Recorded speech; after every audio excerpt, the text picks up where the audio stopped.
Karen's obsession with controlling my property had reached a new level of absurdity.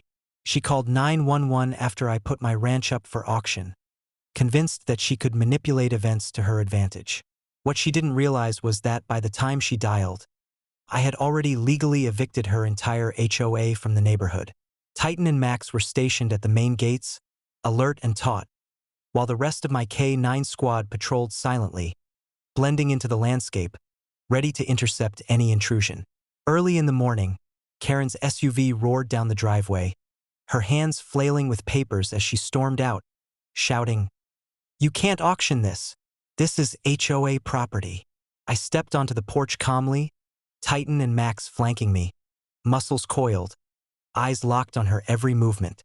"Karen," I said, voice deliberate and controlled, "you are trespassing. This auction is fully legal, and you have no authority here. Any attempt to interfere will be treated as harassment, trespassing, and fraud." Her eyes widened in disbelief. She raised her phone, frantically trying to call 911, but Titan growled. Max mirrored him, and the rest of the squad subtly fanned out, cutting off any approach. Karen's confidence began to crumble. Every potential path to intimidate me was blocked by law, preparation, and trained K-9s.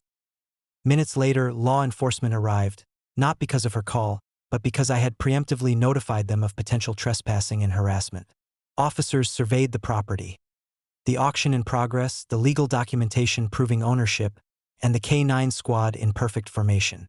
One officer addressed Karen firmly, "Ma'am, this property is privately owned. Any attempt to interfere with the legal auction is illegal. Stand down immediately." Karen's face went pale. She waved her papers, muttering threats, but Titan and Max advanced slightly, synchronized, growls resonating through the air, while the rest of the squad subtly adjusted positions, forming an unbroken perimeter.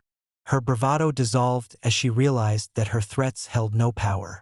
Desperate, Karen attempted to step closer, but the synchronized stance of the K-9s communicated a clear, unmistakable message. "Leave now or face immediate consequences." She muttered under her breath, retreating to her SUV, her confidence shattered.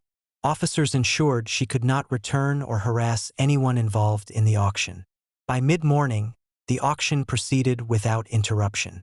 Titan lounged near the main gate, Max patrolled the perimeter, and the rest of the squad maintained positions of silent vigilance.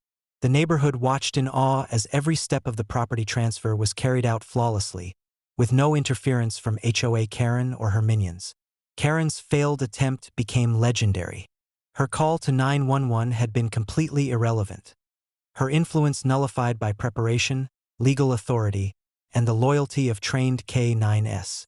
I filed formal complaints documenting harassment, trespassing, and interference, ensuring she would never attempt such audacity again. As the sun set, the property shimmered under golden light. Titan rested near the porch, Max patrolled the driveway, and the squad maintained vigilant positions. HOA Karen, or anyone foolish enough to challenge the law, property rights, or trained enforcement, would never dictate terms here again. Authority, preparation, and control ruled the ranch, leaving no room for entitlement or intimidation. Karen's humiliation spread through the neighborhood. She had attempted to stop a legal auction on property she didn't own, and failed spectacularly. My ranch, my authority, and my peace remained fully intact, stronger than ever, as the legend of her audacity and inevitable defeat echoed across the county.